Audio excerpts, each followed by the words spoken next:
Good morning to all my friends and family, and welcome to this episode of Jim's 5am Club. In case you weren't aware where I am, I'm up here at the Hydro Majestic up here in the Blue Mountains, and as you can see, it's been snowing over the past couple of days, and this is probably the end of it. Don't know if we're going to have much more snow, but the vehicles here are covered with a little bit of snow. The sun's up, so the sun's going to bake and melt that snow away. And we've got a little snowman over here in the corner.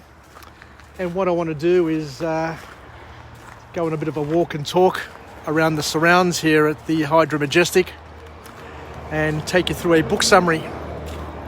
A book summary where we bind together the beauties of yesteryear with the future of cryptocurrency. So the book summary that I'm going to go through today is entitled The Age of Cryptocurrency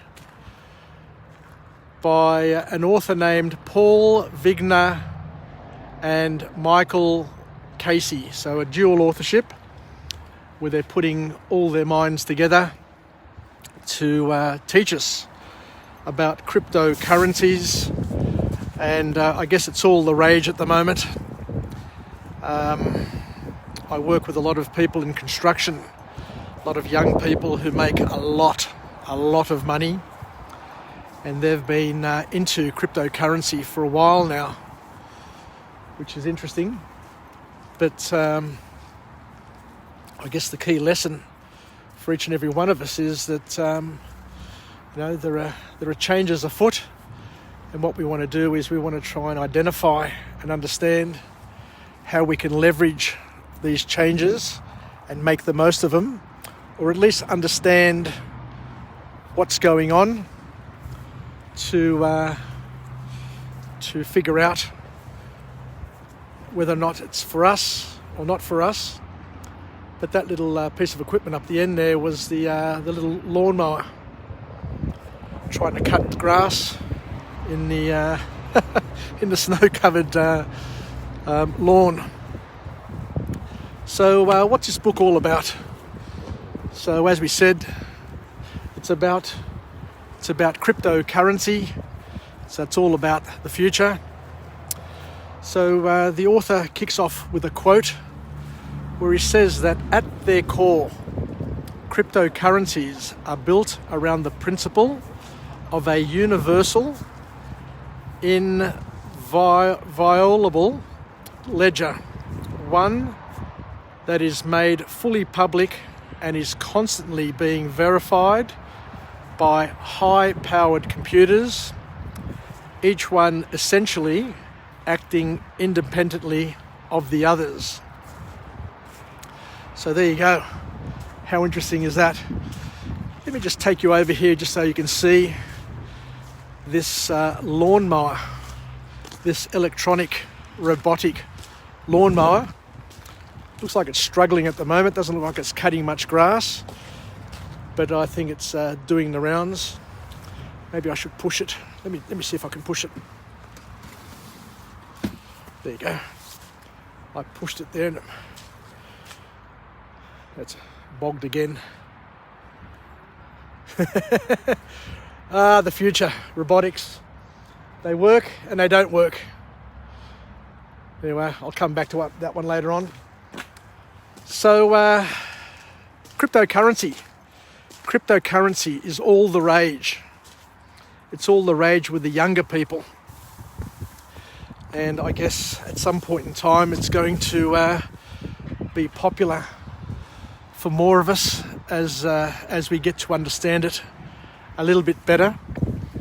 But I'll just walk around the end here and just go down to that little vantage point and continue the book summary. So the author here says it's fully public, it's universal, it's inviolable,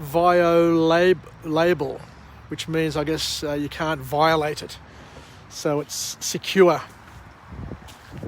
It's independent, can't be controlled, and it's constantly being updated, it's constantly being verified.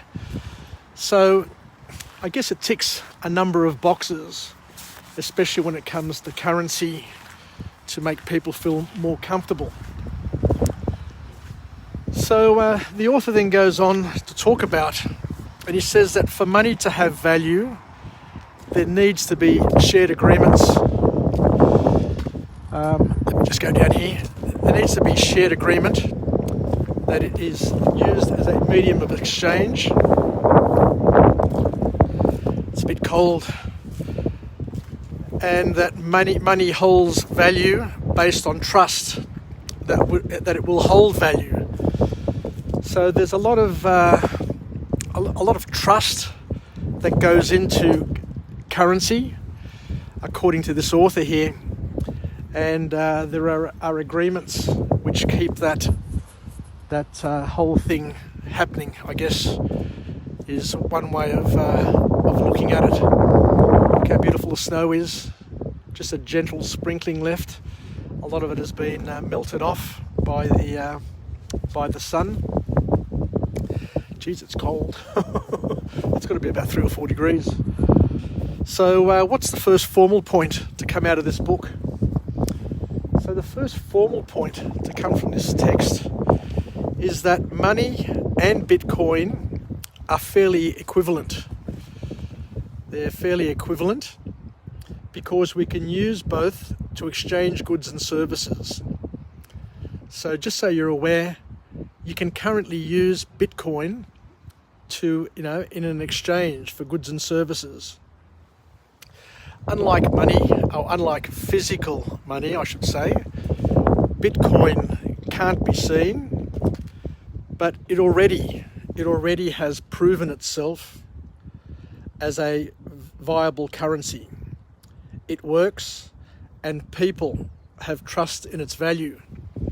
One of the tricky things about Bitcoin at the moment is that it is quite volatile, and the value of the Bitcoin has been going up strongly and coming down strongly at the same time. It's probably 50% of its value at the moment from the highs where it was a month or so ago. So as I say, it is quite volatile at the moment because of supply and demand, and we'll go on to identify a few other things that may impact how it operates and whether or not it has a strong future and a committed future in commerce. The author here says that Bitcoin basically is trusted because it's not controlled by any central bank, and it's not controlled or manipulated by governments or any particular entity, because it's a distributed system of supply and management, and it is real money. So it is considered to be real money, especially now when we're in a digital sort of world and everything is being digitized, so you don't get to see many of the transactions because they're all happening over computers anyway at the moment. I'll just turn it around for the time being. Here we go. Bloody cold. But it's beautiful up here. So what else can we know? Bitcoin was originally coded by a fellow named Lazo Hanyezek, who owned half of the existing Bitcoins, and back in his day he wanted to order a pizza or a couple of pizzas, and he didn't have any money, and he used 10,000 Bitcoins to buy $41 worth of pizzas, whereas that the value of those Bitcoins now are somewhere near $5 million. So 2 pizzas back then in an exchange. So for the person who had those 10,000 Bitcoins, if he had kept them, has done pretty well. The other interesting things about the Bitcoins. So It's once again it's a technological based currency, but it's similar to gold in that it is mined. Believe it or not, bitcoins are mined, but not in a sense that other things are mined. In other words, taking them out of the ground. To mine a bitcoin, you have to solve a very, very complex and complicated mathematical problem, and every bitcoin transaction is within a thing called a blockchain. So blockchain and bitcoin go hand in hand. So therefore, like gold, bitcoins need to be mined. So there needs to be an effort expended in order to produce a bitcoin, just like there is an effort expended to produce an ounce of gold. And you need very, very powerful computers to mine bitcoins. So what else can we learn about Bitcoin? So complicated problems, complicated problems, mathematical problems need to be solved in order to generate each Bitcoin. So it's yielded by solving a complicated mathematical problem. And once that problem is completed, another problem is issued for the computer network to solve. In terms of supply and demand, we need to understand that there will only ever be 21 million bitcoins mined and made available into the network. So for that reason, people are generating and developing very, very strong computing resources at the moment to try and mine as many bitcoins as quickly as possible. So they reckon that all the bitcoins, the 21 million bitcoins, will be available in the marketplace by about 2040. So let's go back and try and understand a little bit more about this thing called the blockchain. The author here says a blockchain is a public record of all bitcoins and the transactions that sit behind the bitcoins. So Bitcoin, in many ways, is very authentic. So the author reminds us that whilst you can't touch and feel a Bitcoin, it is authentic and it is a medium of exchange, it's a store of value, and it can very, very well become a replacement, or at least a partner in the currency market.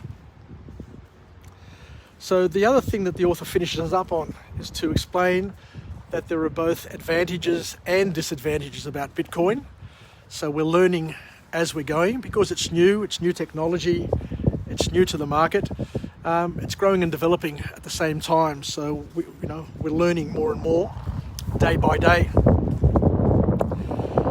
So one of the good things, one of the advantages of Bitcoin, it's an advantage and a disadvantage at the same time, is that a Bitcoin doesn't need a middleman.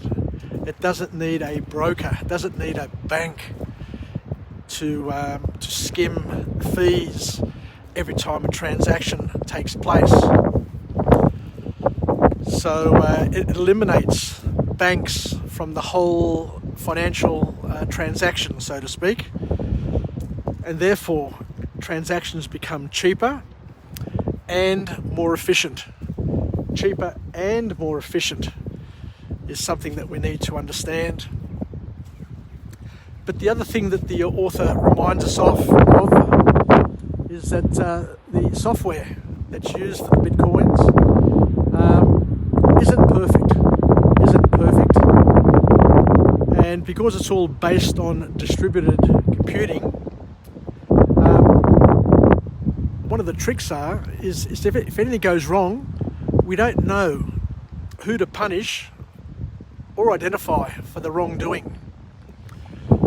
The other thing also about Bitcoin is that it's been very, very popular amongst criminal and syndicates because it's anonymous, and you can't, or theoretically, you can't tell who owns it and what transactions, or what sits behind it, I guess is a better way of saying it. Because you can't break in to the network. But I think just recently, with a big drug bust, the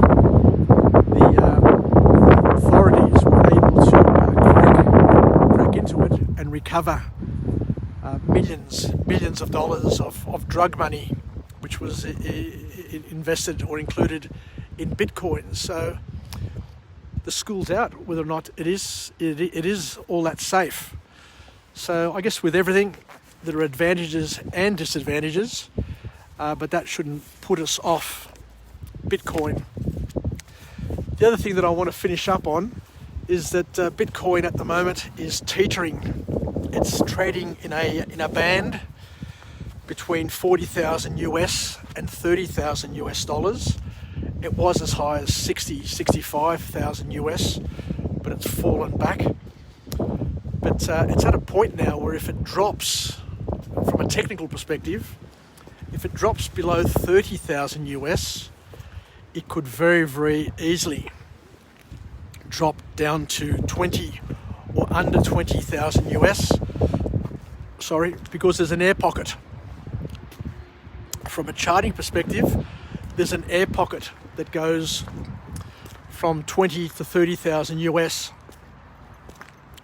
The other thing also is that anybody who's invested in Bitcoin over the past 6 months, since mid-January, is basically line ball or losing a lot of money.